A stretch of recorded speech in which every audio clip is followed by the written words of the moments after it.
Assalamualaikum warahmatullahi wabarakatuh.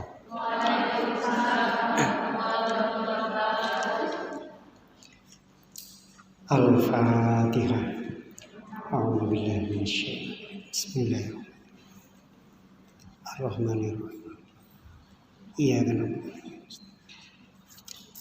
Shiratal ladzina an'amta 'alaihim. Qala al-mu'allif rahimahullahu ta'ala wa nafa'na bihi wa 'ada 'alaina wa bi'ulumina wa bi'ulumikum fid dharaini amin ya rabbal alamin. Qala bismillahirrahmanirrahim. Al-Khotimah utawi iki bab nerangake bagian sing paling akhir. Istamalat ala arba'ati anwa'in al-asma'i wal kuna wal alqabi wal mubhamati.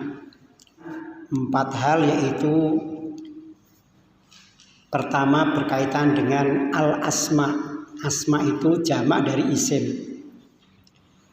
Yang dimaksud asma di sini adalah isim alam. Isim alam yaitu nama-nama yang termuat di dalam Al-Quran yang umumnya tidak berasal dari bahasa Arab. Ada nama Ishak, Yusuf, Lut, Isa, dan seterusnya. Jadi kalau dalam kitab Umriti, kitab Jurumiyah, kitab Alfiyah, itu pasti dikenalkan jenis-jenis atau klasifikasi isim. Salah satu jenis isim adalah isim alam, dan alam yang paling terkenal namanya alam asma. Alam asma itu ya isim yang menjadi nama. Karena isim itu tidak semuanya menjadi nama. Yang kedua, wal kuna. Kuna itu jamak dari kunyah. Kaf, nun, ya, ta. Kunyah. Jamaknya kuna. Nah, gitu ya. Alam kunyah itu biasanya menggunakan sebutan-sebutan yang dimulai dengan Abu, ya. Abu Jahal, Abul Qasim, ya. Ini dikenalkan di dalam Al-Quran. Kemudian nomor 3 atau topik yang ketiga adalah al-alqob, dari kata lakobun. Lakob itu nama panggilan. Nama panggilan. Jadi ini yang dimaksudkan adalah nama-nama yang tidak semestinya. Seperti dalam surat Al-Kahf, wa yas'alunaka 'an dzil qurnain. Dzul qurnain itu adalah termasuk lakob, jadi bukan nama asli. Ya. Pembahasan yang keempat di dalam bagian yang terakhir ini adalah membahas tentang isim-isim mubham. Jamaknya mubhamat. Nah, ini memang agak beda sendiri. Kalau ismun jamaknya jamak taksir asma. Kalau kunyah jamak taksirnya kuna. Al-laqab jamaknya alqab. Nah, yang di sini mubhamun jamaknya mubhamat, menjadi jamak muannas salim. Ini memang agak nyeleneh. Tetapi ini kalau menurut ilmu nahwu maupun shorof disebut sebagai wazan simai. Simai ya pokoknya orang Arab itu memang begitu gitu loh. Kita tinggal ngikut, tidak kiasi. Ya, ini namanya sifat. Nah, isim-isim yang mubham ini artinya adalah isim yang berupa lafal-lafal yang disebut di dalam Al-Quran yang tidak pernah ditunjukkan nama aslinya.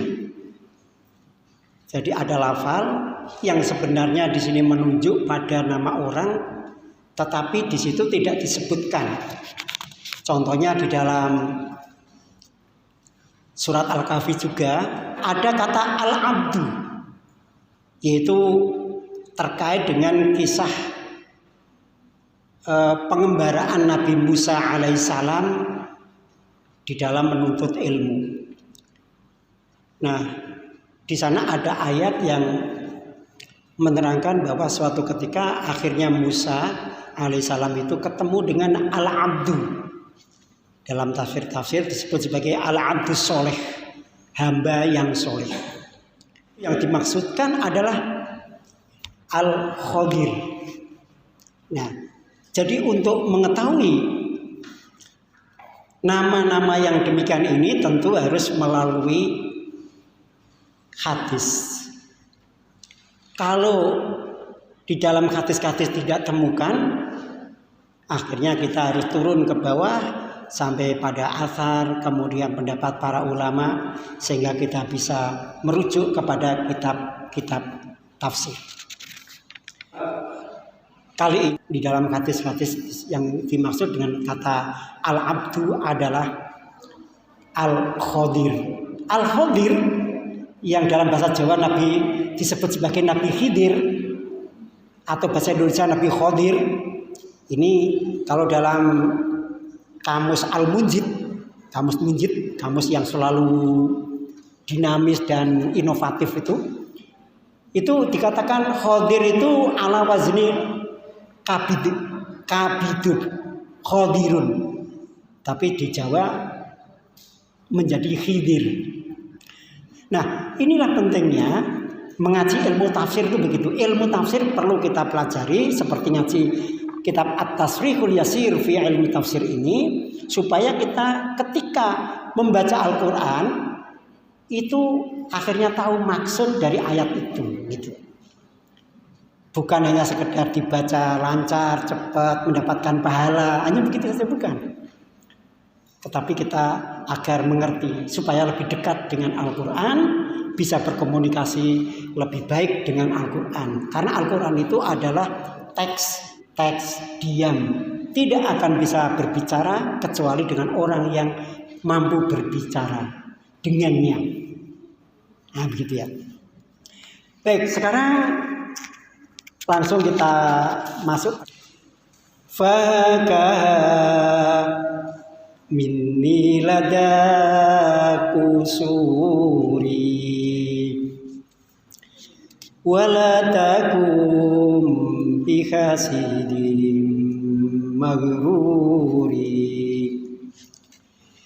illa idza bi khalalin dhafarta fa aslihil fasadain qadarta wa wajabat min ba'dida solati ala nabi wa alihi hudati wa sahbihi mu'ammiman azba'a ala al-huda ila qiyamis sa'ah. Fahakah mongko kaya mengkono-mengkono iki mini saking ingsun. Kalau dimaknani terjemah tafsiriyah, fahakah itu maksudnya adalah mongko ambillah dari seluruh karya yang telah lewat ini. Fahakah ini makna terjemah tafsiriannya adalah mengambil. Khudu. Ya. Lada kusuri ing dalem sakjerone istanaku.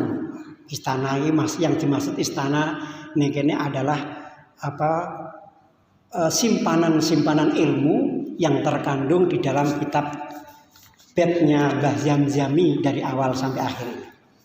Wala takun lan ojo ono sapa sira, janganlah kalian menjadi, ono itu dalam bahasa terjemahnya menjadi. Wala takun, kamu jangan menjadi gitu. Janganlah kau jadi bihasidin iku khobare takun pakai bak. Jadi umumnya kata kana yakunu kun takun itu punya khobar yang diawali dengan bak. Umumnya begitu. Banyak sekali ya dalam Al-Qur'an. Tapi maknanya walau takun lan ojo ono sapa sira ono iku bihasidin wong sing hasud. Baknya tidak usah dimaknai. Maghrurin tur sombong. Jangan muncul kesombongan kalau melihat kesalahan dalam kitab saya atau karya saya. Illa idza bi kholalin.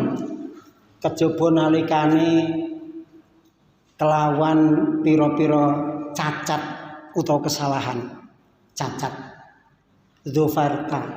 Dzofarta di sini bacanya pendek.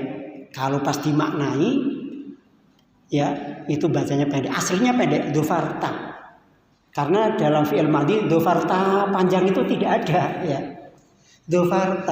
Dzofartuma kan gitu kan. Mestinya kan dzofartum. Jadi enggak ada dzofarta, itu enggak ada. Cuma di sini untuk syair atau bait boleh-boleh saja. Tapi kalau dibaca biasa tetap kembali lagi ke aslinya. Dzofarta kang nemu kono sapa sira. Kecuali kalau kalian nanti menemukan sesuatu yang salah atau keliru. Seperti kemarin itu kan belum titik sudah titik misalnya begitu kan. Ya sudah fa aslih mongko gawe bener sira. Mongko koreksio sira. Berikanlah masukan yang apa istilahnya? Yang konstruktif gitu ya. Kalau mengkritik, kritiklah yang konstruktif. Fa aslih, buatlah yang baik. Jangan hanya mencari yang jelek-jelek, kesana kemari membuli, mencari kesalahan terus itu tidak seperti itu.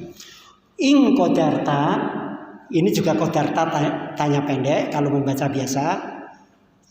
Jika kamu mampu, artinya kalau kamu mampu ya sudah berikanlah kritik yang konstruktif.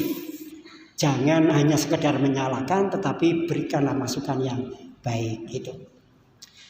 Yakni talabal musannifu muta'attifan mimman nadhara fi kitabih ila akhir. Maksud dari bait itu menurut Mbah Kiai Sya'roni, pengarang kitab ini yaitu Mbah Zamzami kepingin mencari seseorang yang kritis, muta'attifan, seseorang yang kritis tetapi konstruktif gitu ya, muta'attifan. Mimman nadhara fi kitabihi ayyusamihu. Maksudnya apa?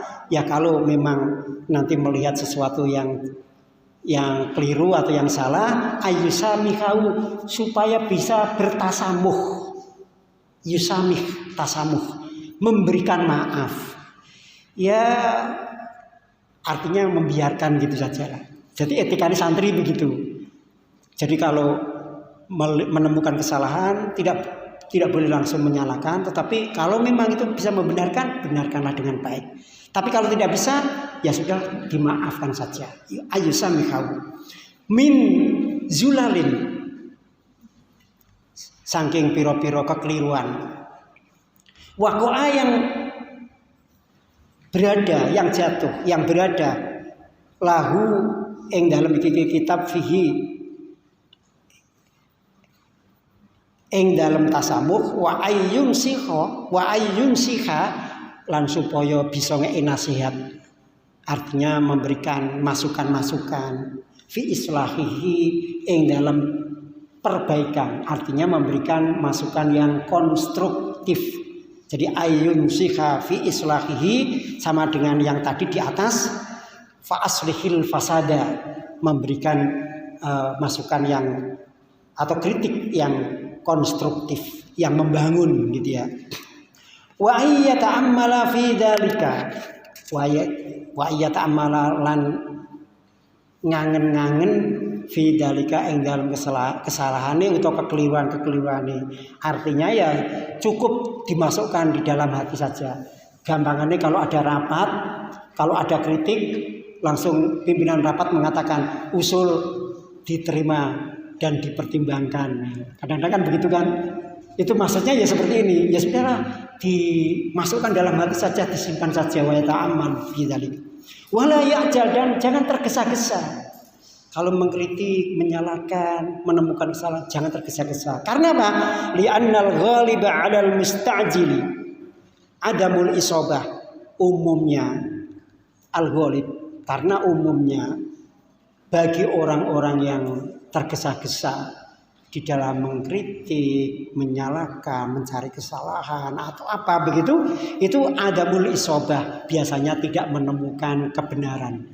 Wa tazyifis sahih, akhirnya melewatkan yang benar-benar.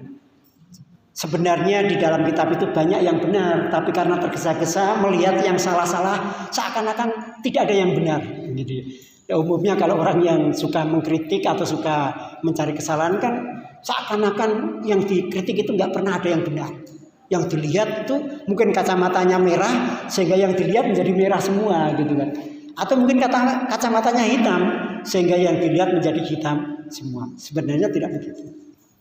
Karena apa bisa terjadi begitu? Liqabhi fahmihi, barangkali karena jeleknya pemahaman atau misunderstanding. Liqabhi fahmihi, karena misunderstanding yang dimiliki oleh kritikus atau yang mencoba ingin segera menyalahkan tadi. Fala yakun hasidan, maka hendaknya janganlah menjadi orang yang hasud. Nah, di sini tadi kan bihasidin. Nah, ini adalah sama dengan fala yakun hasidan. Sebenarnya tidak perlu hasud. Enggak perlu menyalah-nyalahkan dan seterusnya itu tadi. Maghruron, tur sombong, apalagi somsel ya. Wa wajabat lan mugi-mugi wajib mimba dza ing dalem mimba dza ing dalem sakwise iki kabeh. Artinya setelah selesai urean kami wajib menyampaikan. Apa sih wajib? Sholati, woconan, bacaan sholawatku. Cara memanai begitu ya. Sholati itu bacaan sholawatku. Alan Nabi ing atase Nabi wa alihi lan para keluargane Nabi al-hudati, jamak taksir. Mufradnya hadi. Al-hadi jamaknya hudatun. Ya. Seperti nahwu, ahli nahwu itu kan nahin, jamaknya nuhah. Nah, gitu ya. Qadin kudoh. Ini jamak taksir namanya. Wasahbihi, dan sahabat-sahabat Nabi muammiman, kale merambat. Basa Jawane isu merambat itu artinya bergulir, bisa menyebar kemana-mana. Ajba'ahu ing pira-pira tabiin alal huda ing atase petunjuk ila qiyamis saati, nganti tekane dina kiamat, hingga akhir masa. Nah, ini bait yang terakhir, yakni akhbarun nazimu anna ta'lif hadzal rajaz qad tamma bi'aunillah musalliyan 'alan nabi Muhammadin Rasulillah sallallahu alaihi wasallam wa ala alihi wa sahbihi wa atba'ihi. Hadanallahu wa iyyahum ila yaumiddin. Wallahu alam bissawab. Kitab sebagai tafsir terhadap baitnya Mbah Zamzam ini ditulis terakhir pada tahun 1972 bulan Agustus. Beliau lahir pada tanggal 17 Agustus tahun 1931. Berarti kitab ini ditulis pada usia 41. Alhamdulillah, dan mari kita berdoa mudah-mudahan apa yang kita pelajari dari kitab ini sebagai bekal mengenali Al-Quran melalui ilmu tafsir, mudah-mudahan bisa menjadi bermanfaat dan berkah. Beruntung kita bisa mempelajari kitab Mbah Kiai Muhammad Sya'roni Ahmadi Kudus ini, karena beliau ini punya kitab 6, diantaranya adalah ini, ada Faidul Asani, kemudian yang ini adalah At-Tasfihul Yasir fi Ilmi Tafsir. Beliau mulai tahun 83 mempraktekkan ilmu ini melalui kajian tafsir di Masjid Menoro setiap Jumat pagi hingga masa-masa terakhir menjelang usia 90 kemarin. Wafat di pertengahan bulan Ramadan tahun kemarin, berarti dalam usia kalau tidak salah ya 90. Beliau sangat aktif dan murid yang ikut ngaji tidak bisa dihitung karena tidak pernah ada yang hitung. Jadi sampai pada pertemuan terakhir pakai slide, pakai layar di pojok-pojok sekitar menara itu mesti ada layar untuk menyambung komunikasi dengan para santri dari Jepara, dari Kudus, dari Demak, dari Pati dan sekitarnya setiap Jumat pagi. Alhamdulillah, dan mari kita berdoa bersama-sama. Bismillahirrahmanirrahim. Alhamdulillahirabbil alamin. Allahumma shalli wa sallim ala sayyidina Muhammadin salatan ta'dilu salawatul musallin alaihi. Alhamdulillahirabbil alamin. Hamdan yuwafi ni'amahu wa yukafi majidah. Ya Rabbana lakal hamdu kama yanbaghi li jalali wajhikal karim wa 'azimi sultanik. Allahumma Rabbana ja'alna wa ahlana wa dhurriyyatina wa banatina wa talamidana wa auladina wa man hadara fi hadzal majlis min ahli ilmi wal khair wa min ahli al-Qur'an wal hadis wa min ahli al-Qur'an wa la taj'alna wa iyyahum min ahli syarri wal zulmi tughyana. Rabbana arinal haqqa haqqa warzuqna ittiba'a wa arinal batila batila warzuqna istinabah. Rabbana atina fid dunya hasanah wa fil akhirati hasanah wa qina adzabannar. Sallallahu ala sayyidina Muhammad walhamdulillahi rabbil alamin bi barakatil Fatihah. A'udzu billahi minasyaitonir rajim. Bismillah. Alhamdulillahi rabbil alamin. Iyyaka na'budu wa iyyaka nasta'in. Shiratal ladzina an'amta 'alaihim ghairil maghdubi 'alaihim. Rabbi firli wa liwalidayya. Wallahu a'lam bissawab. Assalamualaikum warahmatullahi wabarakatuh.